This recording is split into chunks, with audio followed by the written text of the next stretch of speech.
What's up and welcome to Idle Insights, a show where each week I talk to interesting people about idle champions and Dungeons and Dragons. Joining me this week is Adam Bradford, and just as a heads up, there's a little bit of a problem with this video, but we got him here on audio, so hello, welcome Adam. Thanks for having me, and I'm sorry for all the troubles. It's always the travel that gets you. Oh yeah, that is always the joys of travel and tech and all of that fun stuff, even when you're not doing a show. That's it. That's it. Yeah, I was scrambling so fast to get here because we actually drove in, and so I was driving, and I'm like, hey, we've got time to stop and get a cheesesteak on the way in, and it's like, hey, we're gonna do this. We're gonna have plenty of time to get there, and then of course the traffic ends up being much worse than I thought it was going Oh to be. yeah. And so we were cutting it a little close already, but I was like, oh, still plenty of time, like not a problem at all. Meanwhile, And then the all of a sudden, laptop in the back is going, "I shall betray you." yeah, and basically, again, we still don't know what was actually happening here, but apparently it is related to, I don't know if it's like the hotel internet trying to throttle things or what, but it was like, hey, you can't have your camera and your sound going on at the same time. So that's why there's no camera here. So apologies, everyone. It is all good. We're happy to have you here and talk about some fun D&D stuff. Before we do that, Adam, if folks don't know who are you for those fine folks who may not know? I am Adam Bradford, and I am the CDO at Demiplane, which is a pretty made-up title, but it's Chief Development Officer. And I handle product, and I handle, things like business development and, partnerships and those kind of things for Demiplane. I do a lot of kitchen sink stuff, but previously I was the founder of D&D Beyond, and Mm-hmm. before that, I did some about 10 years of work in defense and aerospace. I'm in Huntsville, Alabama. This is a very authentic Southern accent that you're hearing right here. The Rocket City. So I did, some work in defense and aerospace there. But yeah, I've been in the gaming industry for, gosh, I guess it's about 8 years now. Time really marches on. Yeah. But yeah, I did that D&D Beyond thing, and then I'm over at Demiplane right now, doing a lot of the digital tool stuff for some of the other great games that I love Oh out there. yeah. And we're gonna talk about that because I love Demiplane, and I got some things to questions of how things came together for certain things, but we're gonna get All right. there. I should mention for the chat out there, we are live right now. So you can put your questions in the chat for Adam with question : and then your question, or awesome mod Gabe will grab them, put them in a little doc, and we'll talk about them later. And also, we'll be doing a giveaway in the middle of the episode at some point. We were a little bit late getting on here. Will that change when things are? I don't know. We'll see how I'm feeling. Uh, so keep an ear out for that, and you can have a chance to win 42 chests of your choice, excluding Bahamut chests. And I'll let you know when that's going to happen. But Adam, last time I had you on was Black Pits, quite a while ago. Yeah. That was actually like just after I took over this show too, and I suddenly had to do like 7 interviews in 1 week. So it was like I got thrown into the deep end on it. Yeah. Baptism by fire. Yeah. I Yeah. hear you. And in that one, I asked you the question of how'd you get into D&D, and I didn't prep you on this one, but I'm just gonna ask you now. Can you tell me about your first D&D character? Yeah, absolutely. So my first game that I ever played that was a tabletop role playing game was actually the West End Games version of Star Wars. So I played that for Ooh. for many years, and I always, just like people do typically. You might start with one of the other games, and you're like, hey, what started this all? And of course, started hearing about D&D, for a couple of years there. Mm-hmm. And the person that introduced us to that Star Wars game, he had played, this is kind of in the time when second edition was, at its absolute oldest. Third edition had not been released yet. Yep. And so, this is AD&D, and we finally talked him into running a game for us, and he was a huge Dragonlance fan, and so Oh. we jumped right into Dragonlance, and I was a Knight of the Rose, and I will never forget this. This is like, kind of like if you went to play golf and you got a hole in one the first time that you teed off on a par three. Basically, he was doing that really, really mean thing where you have to roll the abilities and they have to be just straight down the line. Mm-hmm. So it's like, here's your strength, here's your dexterity. And I will never forget, I rolled my ability dice and I rolled an 18 on strength the very first roll. But Oh. then in second edition, you had to do an additional roll to see what your other number was. And like the best you could get was an 1800. Yeah. And I straight up very first roll ever in Dungeons and Dragons, 1800 strength, and so of course from there I'm like, okay, I'm being a paladin. I'm going to be a Knight of the Rose. We're going to go straight into this, and I played that character for a grand total of 1.5 sessions, and I say half because we got cut off on like the second session like way earlier than we thought we were. And then of course after that it was like, no, Adam, you have to run the game, like you have to game master, dungeon master. And so but for that session and a half I adored that character, and it was really awesome to play it for a little while there. That's fantastic. Yeah, no, that is definitely that's rolling a Yahtzee on your first roll. Like that's It really is. I was, I had to have people tell me, it doesn't normally go like this. And then, of yeah. course, I discovered that many, many times over the years after that. Luckily, my dice never gave me any assumption that I would have good rolls. It was just bad from the get-go. That's why I make a better DM. Yeah.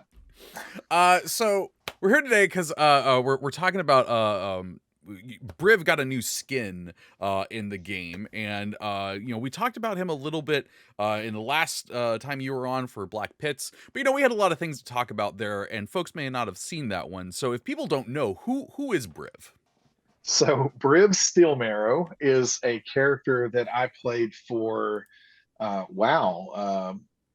probably 5 years Yeah. or so, across 2 or 3 different shows. And Briv was able to go pretty much from I think we started at level 3 until level 20, and so it was just really long running campaign. And Briv was a character that came out of the first time that I really met some folks that have become incredibly dear friends to me, people that I still play with, on a weekly basis on streams today. Mm-hmm. And as we started playing, initially Heroes of the Veil, it became Beyond Heroes at one point, then it became Heroes of the Plains. But through all of those shows, Briv was he actually started out as a fighter, and then Todd Kenrick, who was running the game at that point in time. It was interesting because I went with a fighter with Briv because in the initial discussions, Todd was not actually running the game initially. Todd could not make up his mind about what he was playing. And Oh. so basically, he kind of indicated some interest toward Paladin. And so I'm like, okay, I'm going to let you do that. Then I'm going to be a fighter. And so as that started happening, things changed with that first show. Mike Merles had run a couple of sessions, and then he was out. And so Todd took over those duties. And as he did, I told Todd, I was like, and this happens in home games all the time, Oh, right? yeah. It's like, hey, listen, I wanted to be a paladin. I would love for Briv to actually be a paladin, but I don't want to multi-class at the level we are right now because that's going to be a real problem. Yeah. And so he comes back to me and says, hey, I have a plan for people to be able to basically change their entire character if they want to. And I'm like, well, I don't want to change the whole thing. I just want him to be, Yeah. And so we're going into it, and sure enough, there was something wacky and zany that happened, and Briv came out and was a little different in his temperament and personality, but Briv was a really fun character to play. He's not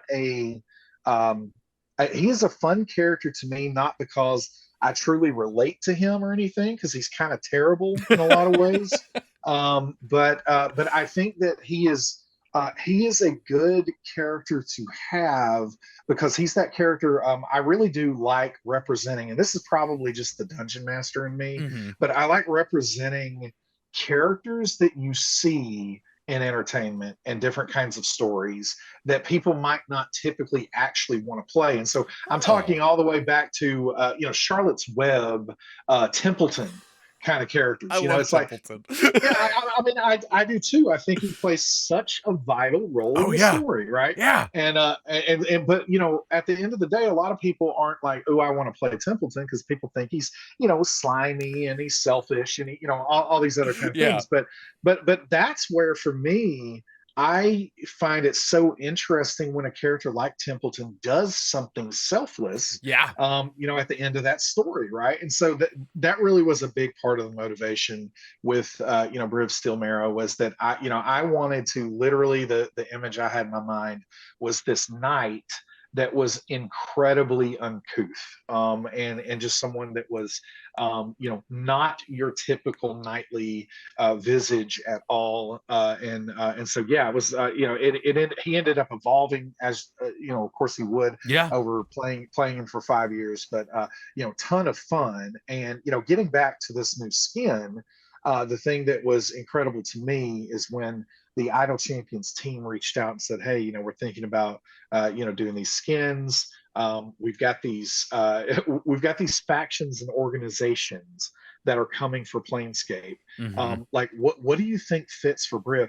And the moment that I saw the Transcendent Order, their tagline is pretty much like act and don't think. And I was like, okay, that's perfect. And then of course I heard the story that like the team pretty much took out a pool on which players would choose which faction for their character, and I think they were like 10 out of 10 or 12 out of 12, however many there were. Like I think Hmm. they nailed it across the board. Right, is the story I've heard. But yeah, as soon as I was like, act and don't think, I'm like, yeah, okay, that's the one Briv's joining. So I was asked about another champion. They were like, "We have this list of champions. What do you think? Who do you think this one would be in?" And one of the things I did respond was, "I gotta think a little bit on that, but I know which one Briv is." yeah, that's perfect. And and again, what was really interesting to me, and what I loved with the skin, and what I remember. This is going way back, but I remember talking to Eric Jordan, Mm, your bold CEO. I yeah. remember speaking to him back at the it would have been the Stream of Annihilation. So Oh wow. this was before Idle Champions even released, and I Yeah, that was remember like the first big streaming thing that D&D it did. was, and I was there, and I met Eric, and I was speaking with Eric, and Eric showed me, kind of just like on I want to say a tablet, but it might have Hmm. been a laptop, but he showed me on a small screen a sample of the game, and the first thing that just bore holes into my eyeballs was like this art style Oh yeah. is incredible. This is such an evergreen just and I use the word cute in the most flattering way Yes. possible. Like it really is. It's just like such a kind of a tight and clean and just attractive art style. Yeah. And so I've been blown away by the capability of the team over the years here to be able to bring things to life. And I remember when Briv was initially coming into the game, one of the Todd let us do all kinds of things that are not quote rules as written, and one of the things that Briv could do was he had metal inside his bones. That's the Yeah. whole steel marrow concept or whatever. So this magical metal inside his bones that he could pull out through his pores, and I was talking with the team, and I was like, how are you going to do this? Like he makes armor just like at an instant, like as he's about to be damaged, he makes the armor, Yeah. and they're like, "Oh no, we think we can do this." And I was just blown away by how that was actually executed in the game. And then when it came to this new skin, it was like Briv, over the last part of the adventures, he actually became more and more psychic, which was a little bit Oh, of an unexpected direction for him because he had this very close association with flow, and of course, flumps are psychic creatures, yeah. and so Briv ended up with the telepathic feat before everything was over with, and so he had these kind of just barely getting going psychic abilities. And so when the Transcendent Order came along, it was like, hey, what would this be like if, they're basically all about getting rid of, kind of your earthly body and transcending into something more Mm-hmm. spiritual. And so I took the psychic angle with that to a degree and was like, okay, hey, his armor in this case isn't going to come out through his pores. He's instead not going to get damaged because the pores are going to go away and the armor's just going to be there, and they were able to actually do something like that with the skin. And I was like, this is truly top notch work. And so really really cool. That's why he's got glowing eyes and some of all that stuff. That's so good. That's so good. Yeah, our art team just continually knocks it out of the park for things. I mean, like what you were saying about the art style itself is like, yeah, we can have characters like Briv or any of the other heroes of the plains, and then also have Strix, who is a trash witch, and they all look Yes. cohesive together. Yeah.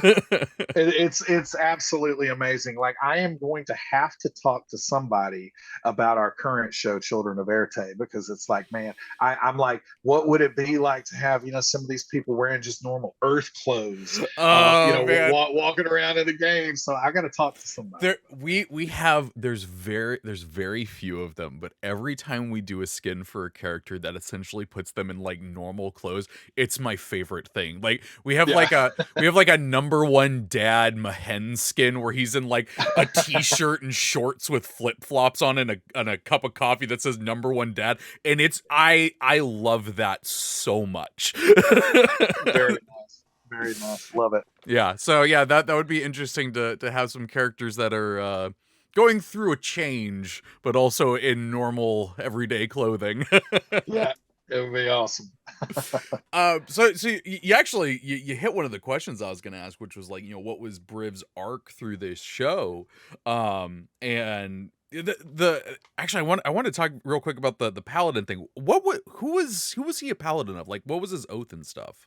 Yeah, so his oath, it was interesting because at the time that I was making that change, and I think I made the change right around sixth level, right? So it was Okay. it was really really early, and I was still playing the fighter very much in the vein of a paladin, but at that time, the Wizards of the Coast team had put out some unearthed Arcana playtest content Mm. that was the oath of heroism, I think is what it was Oh initially called. yeah. Yeah, and so it was the oath of heroism, and the whole thing about Briv that I told everyone to begin with Hmm. is Briv was going to become a god, like that. That's what he said because he was basically he was this mashup.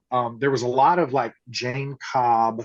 Kind of inspiration there Hmm. from Firefly, but personality wise, right? Yeah. But there was a big Thor Odinson, and then this concept of Hercules, and so it was this idea that Briv was going to be always throw himself into being tested at every angle because everything that he could overcome was going to eventually let him ascend into being some kind of demigod. And so from the beginning, that's what the deal was. And so when the Oath of Heroism playtest content came out, I was like, yeah, okay, that's what I'm doing. Like Hmm. this fits perfectly with this, and it really did. And so that was where they initially kind of introduced this idea of using channel divinity to be able to move faster. And so Yeah. that's actually even in the game. That's why Briv, skips levels, right? Like Yep. he gets Oh, our players do the love that. springs in his feet, yeah, and all that, and because it's like he moves very fast. And so I love this idea of a really fast moving paladin. I love that since he didn't wear armor in a typical sense, it was very Greco-Roman in that way, Yeah. and inspired by that. And so yeah, I think that it was, Oath of Heroism, and then of course it was later renamed Oath of Glory. I might Yeah. have those backwards, but I No, think, I think yeah, that's right. I'm pretty sure that's yeah. right. Yeah. Yeah, it was Oath of Glory, and so yeah, that's and the final version of that subclass still very much fit the theme, and so Yeah. that's what he used throughout. I gotta do two call outs from chat. The lurking writer says Brivstown, which that's a good one. Yeah, well, we actually had a couple of episodes that were centered around essentially, Todd knew the references that Oh, that I did was he laying really down, do and so Brivstown? yeah, we Oh essentially man, did. Yeah, we went to the crappy town where I'm a hero, and so yeah, that's awesome. it was really great. And TTRPG gifts says love that jumpy boy. Oh yeah, springs in his heels. Indeed, indeed. So the last thing I want to touch on with for Briv before we talk about Demiplane, one of the things I love is like hearing about how a character's relationship with their party is. So how was Briv's relationship with the other heroes of the planes throughout that show? Yeah, that's a really great question. And one of the things that I love to take the opportunity in interviews like this to set the record straight to a degree. Um, That's what we're here for. because, yeah, but because it really is with Briv. And again, I started this by saying that I love playing characters that maybe no one else is actually wanting to play, Hmm. that creates because this works great if this works for you for your home game. If you're playing characters that always get along and everything, is hunky dory all the time, that's wonderful. And I'm not going to yuck your yum, but I love that. I love it when you can have characters that do kind of, get on each other's nerves to a degree, that there's some kind of conflict that you can overcome, and not conflict in the way that you're, stopping them from Yeah, doing things you're they not doing want to do and all that. PvP. Yeah, you're not doing PvP. You're not. You're trying to still let them, of course, play and everything else. But Briv definitely had. There was tension in a lot of the relationships that he had within the party, and I think that what was really important is, first of all, there was consent for that. And so that's the Yeah. thing I like to set straight, is that I talked about, like, in real life, I really am like a really, really nice Oh person, yeah. right? And so it's like, I talk with Lauren and with Tim Kretschmer and with everyone that we're playing with, and say like, hey, this is what I'm thinking I'm going to explore. They're all completely on board with that, and obviously when people watch the streams, people saw that there was that they went after it, like that they Yeah. actually, like, and there were times where people were like, are y'all like mad at each other? And we're like, absolutely Yeah. not. No. Like this is entertainment. Like, this is fun for us to play, but this is hopefully fun for you to watch. And so and so definitely the case for Briv. He rubbed people the wrong way, pretty frequently. But what I loved was, hearing, like, especially later in the campaign, hearing those characters that he had that tension with much of the time, say things like, and really mean things like, Hmm. yes, like, but you are the most relentless and dependable person I've ever met. Is like, I think what one of the characters said at one point, and it's like that right there was like, yeah, that's the kind of thing that you really do see in these stories, and that's what we were trying to represent. Is we wanted to kind of tie into some of these archetypes, and play, kind of fill things out where not everybody is, just the Gish warrior that is, fighting things with cool swords or whatever. Yeah. It was like, how can you kind of inhabit some of these archetypes, and with Briv, again, in any kind of improv storytelling, like we're doing Yep. collaborative storytelling, it doesn't always go exactly like you think it's going to go. But I do think that we had such an incredible cast of players, and I think over time that we all really did. Like, I can honestly say that I loved those characters. I Oh didn't just yeah. love playing Briv. I loved those characters, and obviously loved the players playing them. But those characters really took on something that meant a lot to us. And I think, you know, we could have gotten there, but like I don't think we would have gotten there as much as we did if we didn't have some of that tension along the way. Yeah, absolutely. Absolutely. I'm going to pause real quick and let people know we're going to be doing a giveaway here in a few moments. Gabe is going to put a keyword into chat. Just take that keyword, put it into chat, and you'll be in for a chance to win 42 chests of your choice, excluding Bahamut chests. And good luck to you. And hope maybe you get some Briv chests, and get some Yeah, more good equipment luck. from. But I wanted to hit on what you were just saying there of like of like the drama on a streaming group is like I do love that, especially when it is well, I always hope that it is one of those things that is planned. Like being it behind the scenes on so many shows now, and now me being on a stream show, like getting to see that like some of it is like a little bit manufactured sometimes, where it's like, hey, my character's probably gonna go this way tonight with this, like from what we did last week. So if just letting you know they're gonna be a little abrasive or something like that. That kind of check-in moment, I just enjoy that a lot. Like Yeah. we had a drama point set up on the show that I'm on for quite a while, and we hit it, and it went totally fine. Like it went great on the show because there was a lot of emotion and everything, but the two people involved were completely fine afterwards because we knew that was coming. We knew we were setting that up. And then, like in last night's episode, we had some that just kind of came out of the role playing that happened. And the great thing is there was a check-in afterwards. People were good. We talked and everything, and it was fine.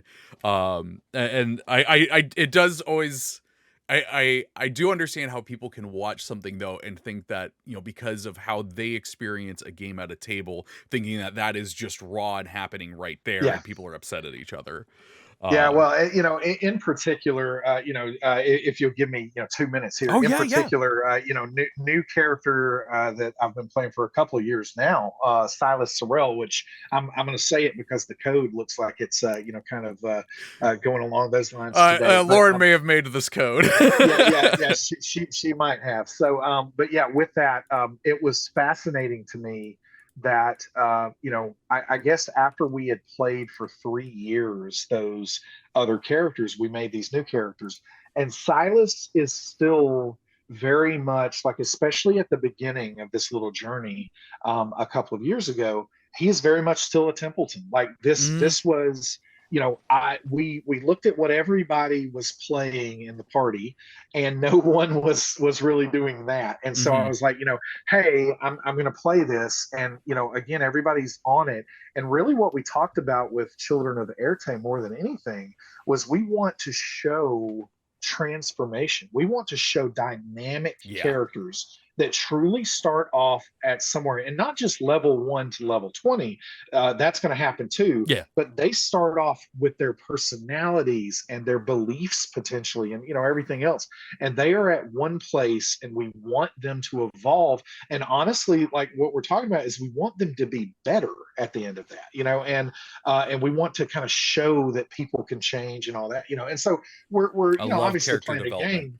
Yeah, but we're trying to develop these characters, and it was fascinating to me, like in the first few episodes of Children of Éarte, and honestly, I had to speed up Silas's transformation just a little bit, Mm, because he's become better, over time and everything. He's still a recovering sociopath or whatever.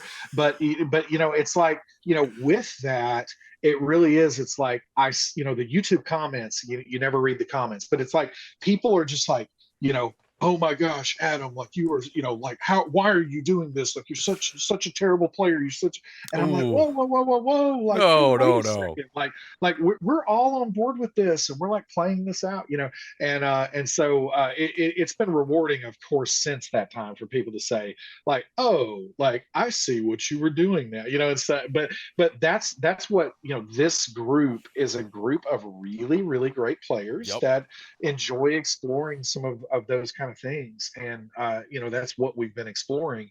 And I think for that show, it's really been, working out. But I think a lot of times, especially if somebody just drops in for an episode, you don't get that full picture and that full story, That's fair. and but yeah, we love playing that because we think that people that stick with that story, that really is something that is special to see that change over time. Heck yeah. I want to switch gears. While we since we're getting in the midpoint of the show, tell me about Demiplane. Wow, Demiplane, we have so much going on. I cannot wait. My Christmas holiday break is starting at, December the 15th is Yeah. my last day in the office, and I am not going to touch a computer for, for 3 weeks or something. And I'm going to come back on the I other side of fully it just endorse this. yeah, 100% charge. We're going to get to 100% charge on the battery there, but yeah, we have been so busy, and what's going on at Demiplane is. I joined Demiplane a couple of years ago after I left D&D Beyond, Mm-hmm. and the biggest reason, a lot of people speculated a whole lot about why I left, but the biggest reason really was that I love the tabletop role playing space. I love so many games. I love D&D. Yeah. D&D, absolutely adore Dungeons and Dragons. But I love a lot of these other games as well. And after bringing, these official digital tools to D&D, it was like, hey, I think these other games deserve nice things too. And so Sharing the love. um, yeah, that's it. And so I joined Demiplane. We started, kind of going after making digital tools for some of the other, incredible great games out there. And, it took us many months to get, kind of the underlying platform in place. And so we came out with, a character builder, digital character Mm-hmm. sheet for Pathfinder at the, very, very end of May. So really, right at the beginning of June. And so from June until now, we have gone from no games with character tool support to 5 games Yeah. with character tool support, and we are moving really, really briskly, and we have no reason for that pace.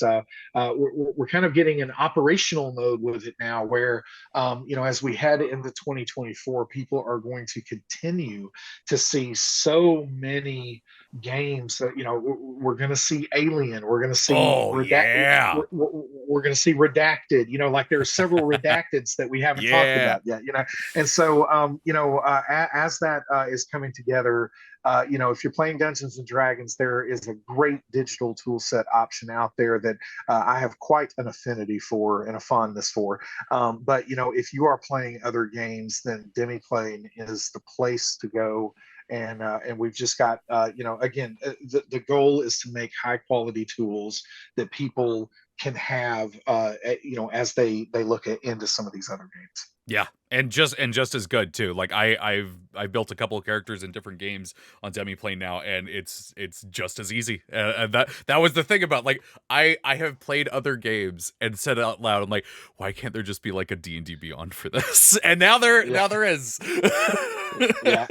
Yeah, and that's the thing. Like I said, we've got 5 games now. There is no reason to believe that we won't have I'll say at least one a month next year. And so Wow. so yeah, we're gonna have and we have well over that many games signed. So we have a Yeah. very, very big backlog, and very exciting times at Demiplane. We're gonna get into some homebrew, like the homebrew system is going to be, Nice. landing early next year. So yeah, it's going to be a great place for creators to be. It's going to be a great place for people who enjoy playing something, because for years, for decades, literally decades after I started with that Weston game, Star Wars game, I went into D&D. I pretty quickly after that, they released what became known as the Saga version Mm. of Star Wars, the D20 stuff Yep. there.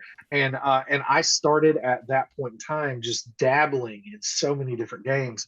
And so again, like I think that there's some publishers, with Dungeons and Dragons doing as great as it is, which is wonderful. Yeah. It's wonderful for our hobby, wonderful for our industry. Those rising tides, they really do raise all ships. And so it's exciting for us to see the level, people discovering Free League and some of the Yeah. stuff that they're putting out, Yeah. and so it's like, there's so many great publishers out there, and we're going to be, working really hard to support them with great digital tools. And that's something that I really wanted to talk about, because you've got a few systems in there that had already previously come out, but you got to launch alongside Marvel Multiverse and Candela Obscura. How did that come? Because that was like, when I see an RPG out, I'm like, oh, I hope Demiplane gets to do something like that eventually. And I was so in for Marvel Multiverse, and to see that that was coming day one, that was incredible. Like, how does that get set up? Yeah. So that's one of the things that I manage on our side is working with partners and Hmm. publishers and kind of forging some of those partnerships. And so you know. Critical Role and I go way back. Peter and Travis, our CEO and CTO, they are close with the cast of Critical Role as well. And so it makes a lot of sense for us to work together. And it was great to be able to, really the way that we see going forward, there was a time when we were trying to build the character tools portion of the platform where we would release a nexus. That's what we call, Yeah. the collection of digital tools for each game. We would release a nexus with, digital reader, game compendium support, but character tools would come later. We would call that early access, and then character Hmm. tools would fully launch that thing. We really have gotten to a point now that the platform's in place where we are in a mode where there's really no reason for us to do that again. I'm not saying we never will, Yeah, yeah. but I'm definitely saying that the expectation is as we launch a Nexus in the future, it's going to have character tools, right alongside launch. That's And awesome. so Candela Obscura was the first game that we had seen. Like, hey, we're going to be in a place where this is going to be the first Nexus that's going to happen with. And even with Marvel, yeah, we came out with the core rulebook when that launched, and then it was just within a couple of months we had character tools available. And so going forward, there are some very exciting, I'll just say, entertainment milestones that are going to happen in 24. Ooh. Movies that are coming out, those kind of things. And as that's happening, we are absolutely taking the opportunity to say, hey, this role playing game ties into whatever this milestone Oh, is. very And cool. so we should be able to have character tools right out of the gate for some of these really really great games. And again, like that process of working with these publishers Hmm. is kind of part of the job that I really do truly love. It's this idea of I love the concept of taking our hobby and this industry that I'm working in and kind of gently pulling things into the Hmm. 21st century, and that's the thing for me is that I love physical things. Like obviously Oh, I'm not yeah. on video right now. I would be in a hotel and you wouldn't see, but in the photo that you see of me there, I've got all kinds of physical stuff behind me in my home office.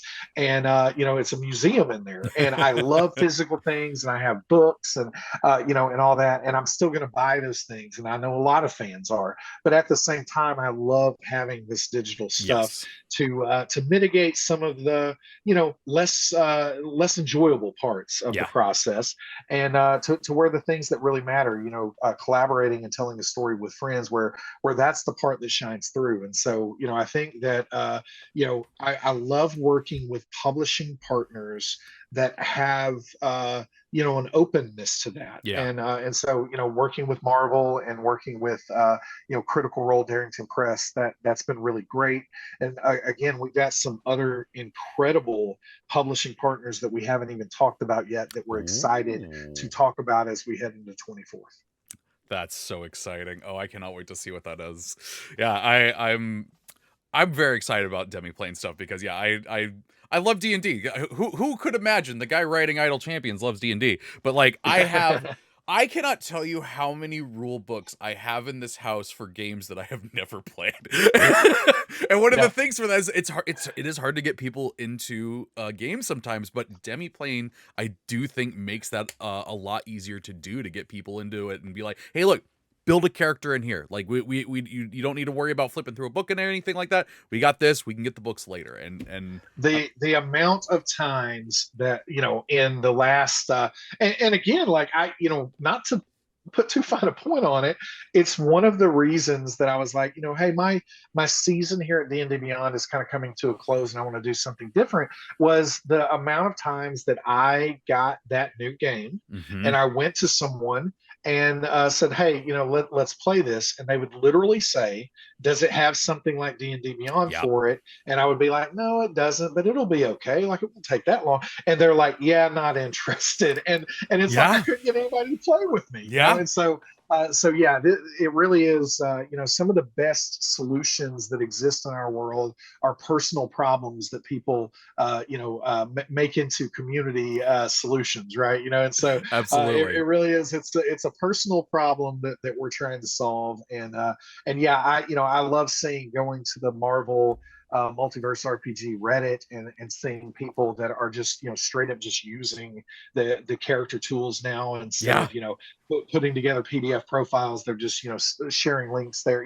That kind of thing is the kind of thing that can get people. We just saw an article go out, I think yesterday, that was talking about one of the best things. I think it was Games Radar, and they were talking about one of the best things that the Marvel Multiverse RPG does is help you create a superhero character. Yeah. That the character creation is this incredible part, and they called out that being able to use the digital tools, the character builder, the digital sheet, right there as part of the process is a big reason that character creation works so well. And so we've got a game I can't talk about yet, but there's a game that is, was telling me that, hey, during playtesting, where we scored the lowest was they said that, hey, once a character's created, we have an incredible game and everybody loves to play it. They love it so much, but they say creating the character is kind of painful.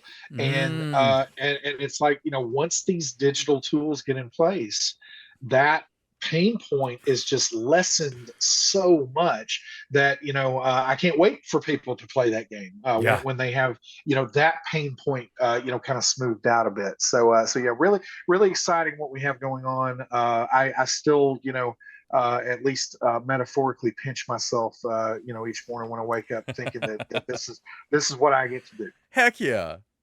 TTRP gifts said in the chat, stop teasing us, Adam. Yeah, yeah. That is the nature of the NDA life. Yes, so many NDAs. Yeah, Yeah, I can't imagine how keeping many it you're under. straight is tough. Yeah.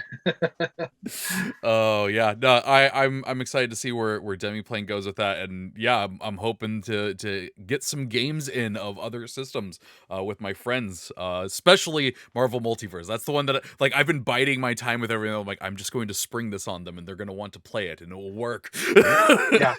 Well, one of the things that I will plug, right here, and you're really, this is kind of a scoop. I'll give you a little bit of a scoop here, but Scoop. it does look like, we have an original adventure that I led a team to put together. So this is, an original adventure presented by Demiplane that is going to be, part of the Marvel Multiverse RPG What? that is called The Murder World That Time Forgot. And You're doing Murder if World? Oh my god. Yes, so we're doing Murder World, but if people, ever watch streams that I'm involved in, they might know that I love dinosaurs. I'm a dinophile, and so this is a murder world that the Villainous Arcade has put together in the Savage Land, Oh my and, god. and so it is going to be incredibly fun to play. The absolutely incredible Jim Zub, who is a friend of Idle I Champions. I love know. Jim. Yeah, Jim wrote the adventure. He put together. He spun quite the tale, and we have incredible artwork. Some Marvel artists that we were working with to bring this all to life. I mean, there's artwork of a Luke Cage in the jaws of a T Rex with an iron fist, coming down on the T Rex. I mean, like That's it's so just incredible, cool. right? Yeah. So yeah, it's going to be an incredible adventure. And fingers crossed. I can't tell you the exact day yet because Mhm. it's literally in the final stages of approval. But we think that that's going to hit next week, and so that's a way though that people can just jump right Heck yeah. into the Marvel Multiverse RPG. It's kind of a one shot. You can be a rank 1 or 2 I just realized that sitting on my desk are the dice for that game. Yeah, perfect. Perfect. Yes, that's it. Heck yeah. You've got everything you need, and you're going to have the murder world that time forgot that you can run as a one shot with your group. Oh, that sounds awesome. That's so freaking cool, Adam. Oh my gosh, that I think that's the most hyped I'm going out of an Idle Insights with that. I'm glad I could do that for you. but we do got to start wrapping things up because we got another show coming up after this. But Adam, thank you so much for taking time to talk about Briv and Demi-Plane and all that fun stuff. If you want to find, go. Well, I was just going to say thank you so much for having me. I'm so sorry for all the technical difficulties. Worries.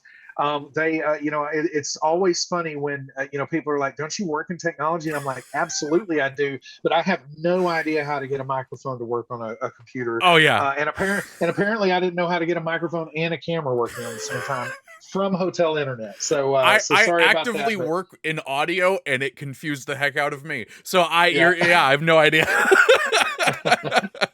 But thank you for having me. Yeah, absolutely. Adam, if people want to find you and what you do on the interwebs, where could they do so? Yeah, absolutely. I am still, I guess, I'll refuse to call it the other thing, Twitter. I guess until that completely, is submerged in the ocean. But I'm on, at Bad Eye Adam there. A great place to get in touch is Discord. If you join the Demi-Plane Discord server, several of our dev team are very active there. So you'll see me as Bad Eye there on Discord. And then you can check me out on dev updates. So we have those weekly that happen on Tuesday mornings at 9 a.m. Pacific on the Demi-Plane RPG Twitch channel. And then also I do play this Silas Rel Templeton archetype on Tuesday evenings at 6 p.m. Pacific on the Demi-Plane RPG Twitch channel. Heck yeah. Definitely go check those out. I'm actually gonna get in the Demi-Plane Discord here after we're done here. Sweet. And for sure check out Children of Éarte. I know we have talked about Children of Éarte a lot on this show with different guests. In chat, if you haven't yet, please go check it out. It is one of the most wild shows that you are going to see for D&D. I'm not exaggerating. So yeah, definitely check all of those out. Adam, thank you again for joining me today. Tech Gremlins, be damned. We got a show, so thank you for joining me. We did it. Thanks, Trevor. No problem. That's gonna do it for this week's episode of Idle Insights. So until next week, take care of yourself.